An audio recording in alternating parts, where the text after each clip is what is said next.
मंगलाचरण करते हैं। अर्हन्त भासियत्थं गणहर देवेहि गन्थियं सम्मं सुत्तत्थमगणत्थं सवणासाहन्ते परमत्थम। बोलिए श्री 1008 चंद्रप्रभ भगवान की जय। आचार्य श्री कुंद कुंद स्वामी की जय। आचार्य गुरुवर श्री विद्यासागर जी समय सागर जी महाराज की जय। मुनि पुंगव श्री 108 सुधा सागर जी महाराज की जय। हम सभी बड़े सौभाग्यशाली हैं जो हमें आचार्य कुंद कुंद स्वामी के महान ग्रंथ अट्ठपाहुड़ के अध्ययन का अवसर मिल रहा है। तीसरा सुत्त पाहुड़ चल रहा है। प्रतिदिन हम 2 गाथाओं का अध्ययन कर रहे हैं। आज क्रमशः गाथा क्रमांक 12 और 13 का अध्ययन करेंगे। प्राकृत भाषा की दृष्टि से एक एक शब्द की व्याख्या, अर्थ, व्याकरण आदि सब कुछ हम यहाँ पर देख रहे हैं। चलिए प्रारंभ करते हैं। गाथा क्रमांक 12। उच्चारण।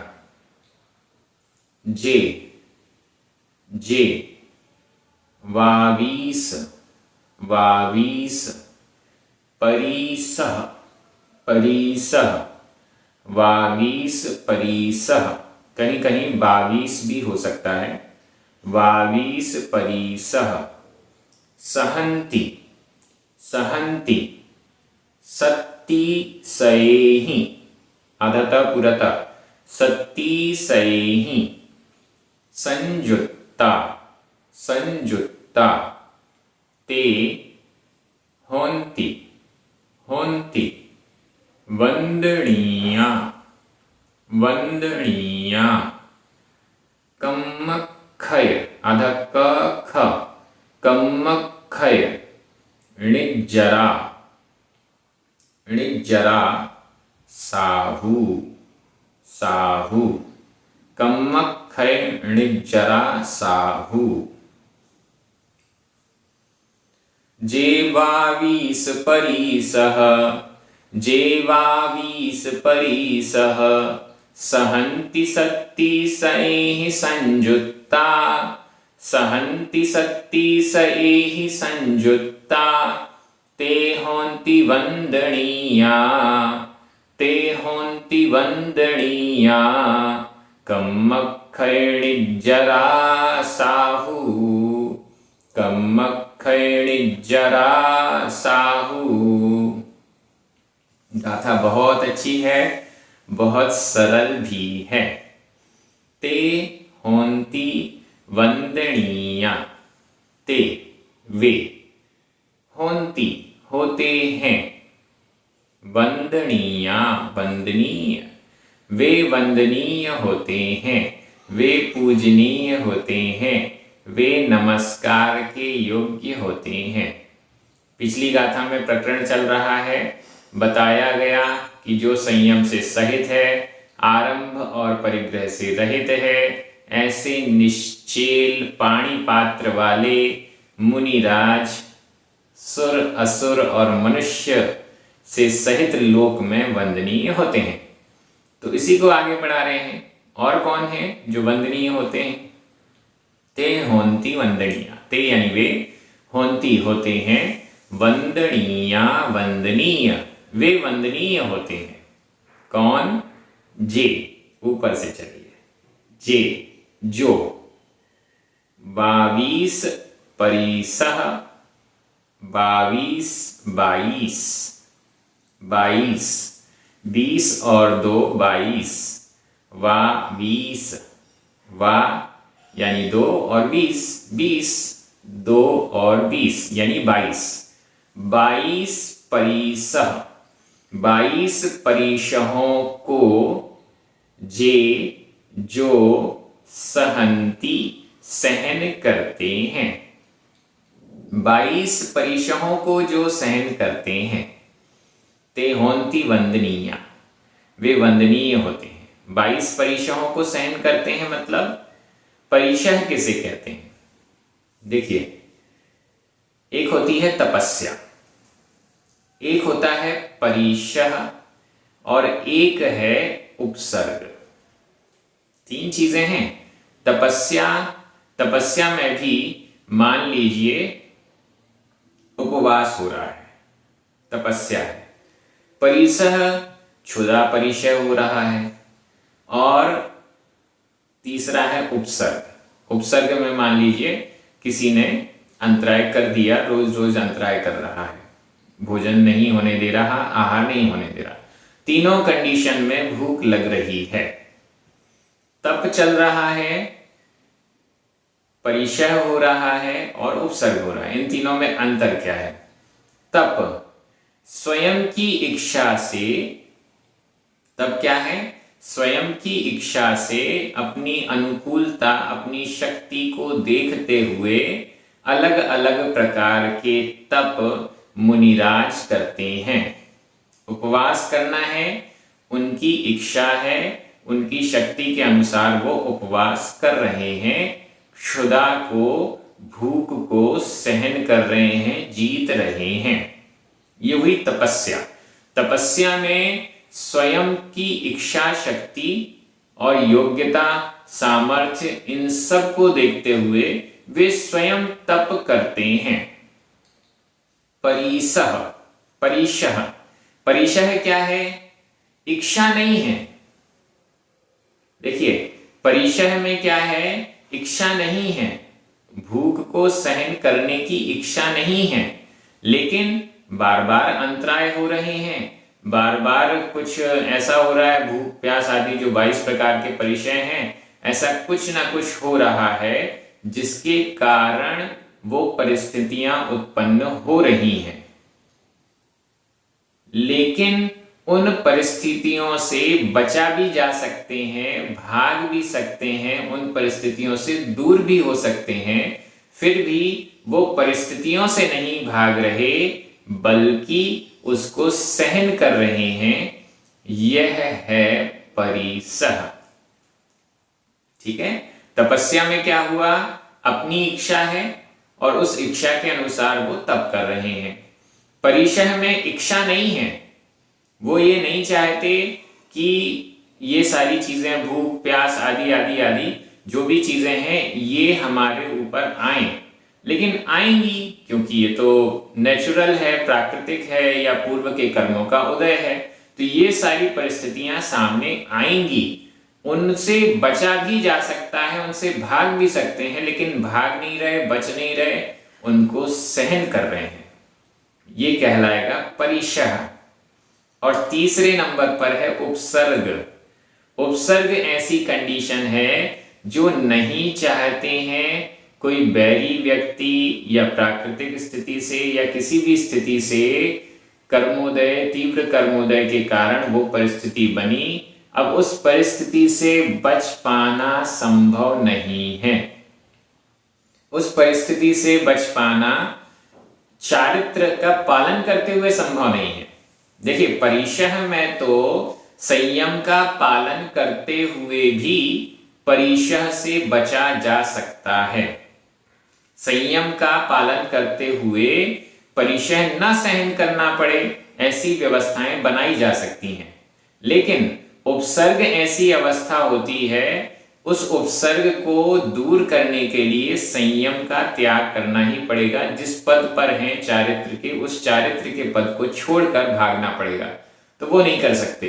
तो उपसर्ग दूसरे के द्वारा, शत्रु आदि के द्वारा या इस टाइप से होता है। परिशह प्राकृतिक भी कह सकते हैं, दूसरों के द्वारा भी कह सकते हैं, लेकिन वो उपसर्ग नहीं है। उससे बचने का भी प्रयास किया जा सकता है, लेकिन बचते नहीं है, सहन करते हैं। तो ये बेसिक डिफरेंस तप, परिशह और उपसर्ग में हुआ। थोड़ा सा चिंतन और इसमें आप कीजिएगा तो और भी कुछ अंतर सामने आ सकते हैं। जे 22 परिसह सहंती, जो 22 परिशहों को सहन करते हैं। जरूरी नहीं है कि संयमी मुनि महाराज परिशहों को सहन करें, ये बिल्कुल भी जरूरी नहीं है। उनके मूल गुणों में परिशह सहन करना नहीं है। जो 28 मूल गुण हैं उसमें उसके अकॉर्डिंग अगर वो 22 परिशहों को सहन नहीं भी करेंगे तो भी चलेगा। ठंडी गर्मी का परिचय है मान लीजिए, तो ठंडियों में क्या करें, ऐसे स्थान पर चले जाएं जहां ठंडी पड़ती ही नहीं है। गर्मियों में ऐसे स्थान पर चले जाएं जहां गर्मी पड़ती ही नहीं है। ऐसा कर सकते हैं। क्षुधा परिचय ना हो, तृषा परिचय ना हो, ऐसे स्थान पर बैठ जाएं तालाब के किनारे जहां पर प्यास ना लगे। ऐसे स्थान पर चले जाएं जहां बहुत श्रावक हैं तो दिक्कत ही नहीं हो, आहार की व्यवस्था सुचारू बनी रहे। ऐसे बहुत सारे तरीकों से वो परिचय से बच सकते हैं। मच्छरों का डंस मशक, मच्छरों का परिचय, ऐसे स्थान पर बैठें जहां मच्छर ही ना हो। ये सब वो कर सकते हैं। ये परिचय जो है सहन करना अनिवार्य नहीं है, फिर भी वो परिचयों को अपनी शक्ति के अनुसार, आगे लिख रहे हैं, शक्ति सही संयुक्ता, सैकड़ों शक्तियों से संयुक्त होकर, शक्ति शक्ति, सएहि शतक, शत शत, सैकड़ों शक्तियों से, सैकड़ों सामर्थ्य से संयुक्ता, संयुक्त होते हुए जे जो 22 परिसह सहंती, 22 परिसहों को सहन करते हैं। सामर्थ्य भी होनी चाहिए। अगर सामर्थ्य नहीं है तो परिसह सहन करने की आवश्यकता, अनिवार्यता भी नहीं है। अगर सामर्थ्य नहीं है तो ये परिसह सहन करने की भी आवश्यकता नहीं है। मुनिराज इन परिसहों से दूर रह सकते हैं। बिना परिसहों के सहन किए भी वो संयम का पालन कर सकते हैं। आरंभ परिग्रह के त्यागी हो सकते हैं। निश्चेल और पाणिपात्री हो सकते हैं। नग्न परिचय है। नग्न परिचय में जो सामने अन्य समाज के व्यक्ति हैं वो उस नग्नता के लिए घिनौना कहते हैं, मान लीजिए, उसकी निंदा भी करते हैं। अगर ये नग्न परिचय सहन नहीं करना है तो उन अन्य समाज के व्यक्तियों के बीच जाना ही नहीं, उनके दर्शन देना ही नहीं, उनसे दूर रहना। तो ऐसे बहुत सारे तरीकों से परिचयों से बचा जा सकता है। लेकिन जे 22 परिसह सहंती, जो 22 परिसहों को सहन करते हैं, ते होंति वंदनीया, वे होते हैं वंदनीय। और ऐसे मुनिराज क्या करते हैं, कम्मक्षय जरा साहू, ऐसे जो मुनिराज हैं वो साधु हैं। साधु हैं, साधु हैं मतलब समर्थ हैं, कुशल हैं। किसमें कुशल हैं, कम्मक्षय, कर्म का क्षय, क्षय, और निर्जरा, निर्जरा, कर्म का क्षय और निर्जरा करने में वे साहु, साधु हैं। कर्म का पूर्ण रूप से क्षय अथवा एक देश रूप से क्षय को निर्जरा बोलते हैं। कर्म के एक देश रूप से क्षय करने को निर्जरा कहते हैं। कम्मक्षय, कर्म के क्षय यानी पूर्ण रूप से क्षय, अथवा निर्जरा, कर्म क्षय या निर्जरा, इसमें साधु यानी समर्थ होते हैं, कुशल होते हैं, जो 22 परिसहों को सहन करते हैं। 22 परिसहों को सहन क्यों करते हैं, जिससे कभी उपसर्ग आए तो उस उपसर्ग को भी जीता जा सके। 22 परिसह क्यों सहन करते हैं, जिससे कर्मों की निर्जरा जल्दी जल्दी की जा सके, कर्मों का क्षय जल्दी जल्दी किया जा सके। कर्म क्षय की प्रैक्टिस करने के लिए, कर्मों की निर्जरा करने की प्रैक्टिस करने के लिए परिसहों को सहन किया जाता है। ये 22 परिसह होते हैं। इनमें से 1, 2, 3, 4 ऐसे करके कितने भी परिसह एक साथ भी हो सकते हैं। अधिक से अधिक 19 परिसह एक साथ हो सकते हैं। तत्वार सूत्र आदि ग्रंथों में इसका बहुत अच्छा वर्णन है, वहां से देखिएगा। जे 22 परिसह शांति, जो 22 परिसहों को सहन करते हैं, अपनी शक्ति, सैकड़ों शक्तियों के से संयुक्त होकर वे कर्म क्षय और निर्जरा में साधु मतलब कुशल होते हैं, ते होंति वंदनीया, वे वंदनीय होते हैं। गाथा बड़ी सरल है व्याकरण की दृष्टि से। जे संजुत्ता, ते वंदनीया, कम्मक खय निज्जरा साहू, इन सभी में प्रथमा विभक्ति का बहुवचन है। 22 परिसह द्वितीया विभक्ति का बहुवचन, वैसे 0 विभक्ति लगी हुई है। सहंती, होंती, ये दोनों वर्तमान काल अन्य पुरुष बहुवचन के क्रिया रूप हैं। सत्तिसएहि तृतीया विभक्ति का बहुवचन है। वंदनीया, इसमें णीय प्रत्यय लगा है, यह विधि कृदंत का प्रयोग है। और इस प्रकार से व्याकरण हो गई। मैं एक बार हिंदी अर्थ कर रहा हूं, आपकी नजर प्राकृत शब्दों पर जानी चाहिए। जो सैकड़ों शक्ति से संयुक्त 22 परिशहों को सहन करते हैं, वे कर्मक्षय और निर्जरा में साधु, समर्थ या कुशल, वंदनीय होते हैं। इस प्रकार से ये गाथा पूर्ण हो गई है। अगली गाथा क्रमांक 13 पर चलते हैं। उच्चारण। अवशेषा, अवशेषा, जे लिंगी, लिंगी, दंसणाणेन, दंसणाणेन, सम्म अधमा पुरमा, सम्म संजुत्ता, संजुत्ता अधता पुरता, सम्म संजुत्ता, चेलेण, चेलेण, य परिगह्या, परिगह्या, ते भणिया, भणिया, इच्छणिज्जा, य इच्छणिज्जा, अध छ, अध ज पुरजा, इच्छणिज्जा, य, कहीं कहीं इच्छणिज्जाय, ये पूरा पाठ भी है। अवशेषा जे लिंगी, अवशेषा जे लिंगी, दंसणाणेन सम्म संजुत्ता, दंसणाणेन सम्म संजुत्ता, चेलेण य परिगह्या, चेलेण य परिगह्या, ते भणिया इच्छणिज्जाय, ते भणिया इच्छणिज्जाय। गाथा बहुत अच्छी है, बहुत महत्वपूर्ण भी है।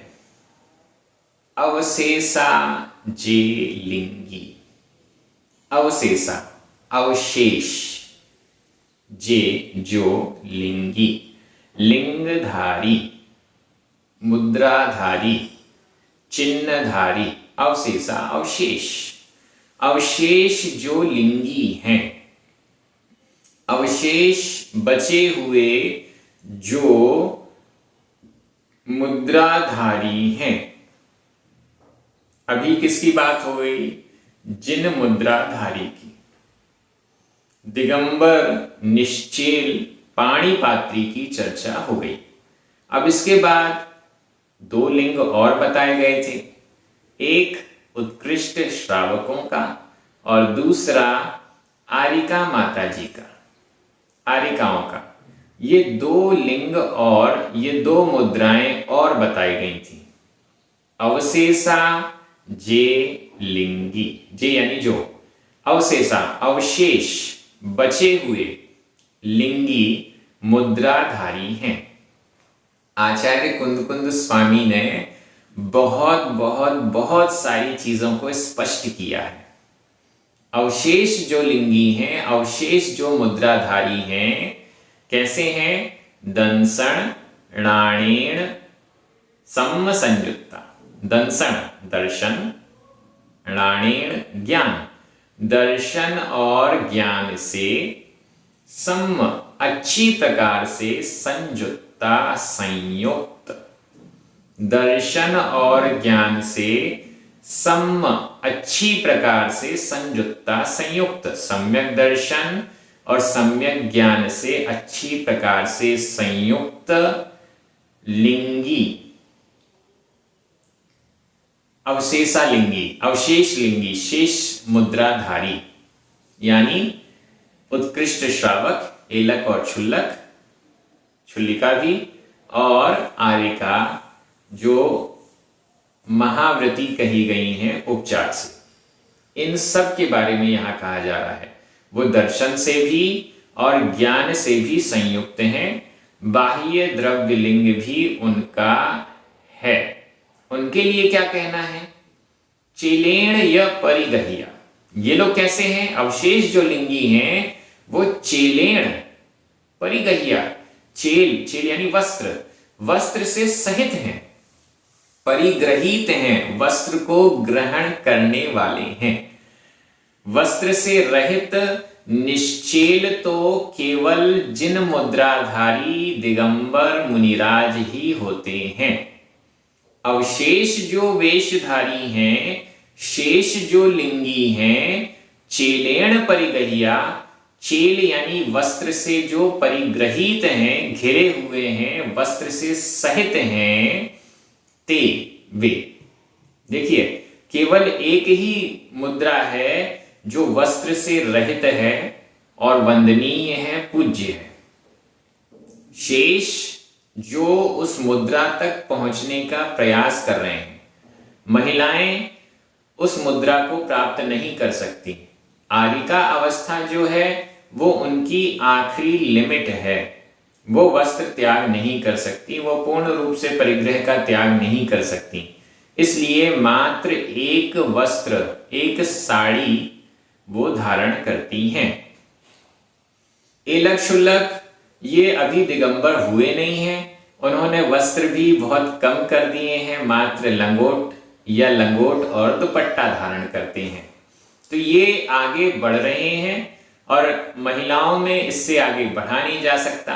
इसलिए ये दो कंडीशन, दो मुद्राएं बच रही हैं जो कि धर्म की दृष्टि से आगे हैं, आगे बढ़ रहे हैं। वे वंदनीय नहीं हैं, लेकिन दूसरे प्रकार से वंदनीय हैं। यहां कह रहे हैं ते भणिया इच्छणिजाय। ते यानी वे, किसकी चर्चा हुई? अवशेषा जे लिंगी, जे जो अवशेष लिंगी हैं, बचे हुए हैं, दर्शन और ज्ञान से सम्यक रूप से संयुक्त हैं। सम्यक दर्शन भी है, सम्यक ज्ञान भी है। चेलेण या परिग्रहिया, चेल यानी वस्त्र से परिग्रहित हैं, घिरे हुए हैं। ते वे भणिया कहे गए, ते यानी वे भणिया कहे गए। उनके लिए क्या कहा गया? इच्छणिजाय, इच्छाकार के योग्य, इच्छाकार, णिज योग्य, इच्छणिजाय इच्छाकार के योग्य कहे गए। एक प्रकार से वंदना और इच्छाकार में डिफरेंस हुआ।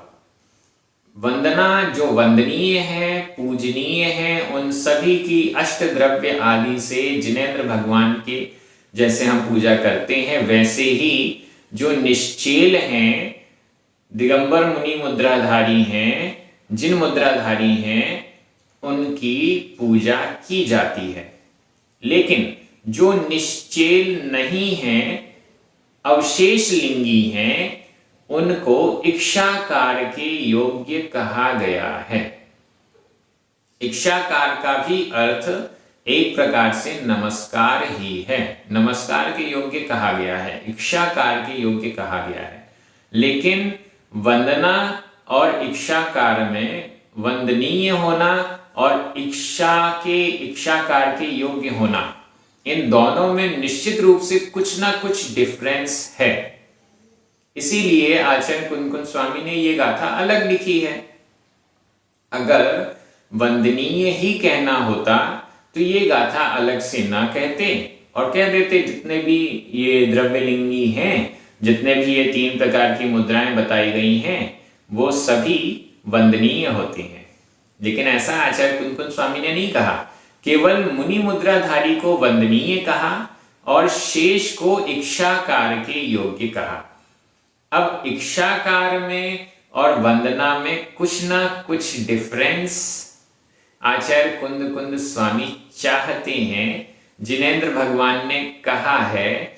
इसीलिए मुनि महाराज को अलग, हमेशा अलग रखा गया और आरिका माताओं को समव शरण में भी हम देखते हैं तो मुनियों का एक अलग ही कोठा है, एक अलग ही सभा है जिसमें सिर्फ मुनिराज होते हैं। आरिकाओं का कोठा, आरिकाओं की सभा अलग नहीं है। 12 सभाओं में, समव शरण की 12 सभाओं में आरिकाओं को श्राविकाओं के साथ ही बैठना होता है। उनके लिए ये सभाएं अलग नहीं होती। मनुष्यों में पुरुषों के लिए मुनियों की सभा अलग है और श्रावकों की, सामान्य गृहस्थों की, एलक शुल्लक इत्यादि उसमें सब आ जाएंगे, उनकी एक सभा अलग है। महिलाओं में आरिकाओं के लिए कोई अलग कोठा या सभा नहीं है। आरिकाओं को श्राविकाओं के साथ ही एक साथ बैठना होता है। यहां पर भी ये सारे संकेत हमें मिलते हैं कि ये इक्षाकार के योग्य हैं। आजकल जो परिपाटी चल रही है, एक्चुअली आचार्य कुंकुन स्वामी कह रहे हैं कि थोड़ा सा कुछ ना कुछ डिफरेंस इन दोनों में होना चाहिए। आजकल जो परिपाटी चल रही है, मुनि महाराज, आचार्य उपाध्याय और साधु परमेष्ठी हैं, उनको हम नमोस्तु कहकर अभिवादन करते हैं। आरिका माता जी हैं, उनको हम वंदामी कहकर अभिवादन करते हैं। एलक और छुल्लक हैं, उनको इक्षामी कहकर हम अभिवादन करते हैं। इसके अलावा 10वीं प्रतिमा तक, पहली प्रतिमा से लेकर 10वीं प्रतिमा तक वाले जो भी ब्रह्मचारी या जो भी श्रावक हैं, उन सब को वंदना कहा जाता है। सामान्य गृहस्थों को हम सभी आपस में जय जिनेंद्र करते हैं।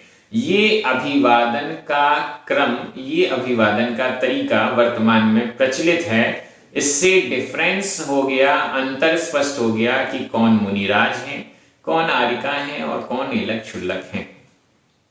अर्थ की दृष्टि से देखें, नमोस्तु और वंदामी दोनों बराबर अर्थ है। नमोस्तु नमन करता हूं, नमन हो आपको, और वंदामी वंदना करता हूं, एक ही प्रकार है। इक्षामी का अर्थ भी वही है, वंदना का अर्थ भी वही है। लेकिन फिर भी ये अंतर आचार्य कुंद कुंद स्वामी चाहते थे, इसलिए उन्होंने ये गाथा अलग से लिखी है। बड़ी महत्वपूर्ण गाथा है। कुछ ना कुछ डिफरेंस है, वैसे तो बहुत बड़ा डिफरेंस है, फिर भी चर्या में, हमारे व्यवहार में मुनिराज और आरिकाओं के बीच में अंतर होना चाहिए। इसलिए चेल से सहित जो अवशेष लिंगी हैं, उनको इक्षाकार के योग्य भणिया कहा गया। ऐसा हम समझ सकते हैं। गाथा सरल है।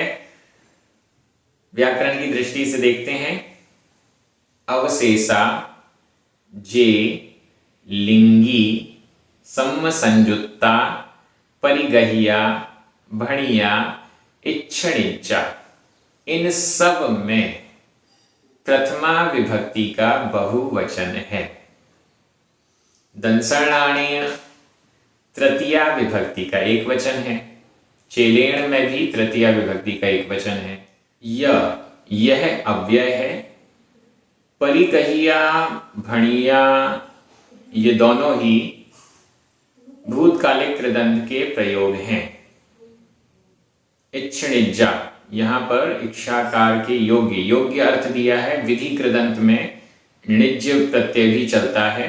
ये विधि कृदंत का अनियमित प्रयोग है। इस प्रकार से व्याकरण भी हो गया। मैं एक बार हिंदी अर्थ कर रहा हूं, आपकी नजर प्राकृत शब्दों पर जानी चाहिए। जो दर्शन और ज्ञान से अच्छी प्रकार से संयुक्त, वस्त्र से परिग्रहित सहित जो शेष मुद्राधारी हैं वे इक्षाकार के योग्य कहे गए। इस प्रकार से ये दोनों गाथाएं पूर्ण हुई। आगे और भी अच्छी अच्छी महत्वपूर्ण गाथाएं आचार्य कुनकुन स्वामी के द्वारा हमें प्राप्त होने वाली हैं। हम इसी प्रकार से आगे बढ़ेंगे और स्वाध्याय को इसी प्रकार से जारी रखेंगे। सभी को बहुत अच्छा लग रहा है, आनंद आ रहा है। एक दूसरे को स्वाध्याय के लिए अवश्य प्रेरित करें। जिनवाणी स्तुति करें, 9 बार नमोकार मंत्र पढ़ें। सभी को जय जिनेन्द्र।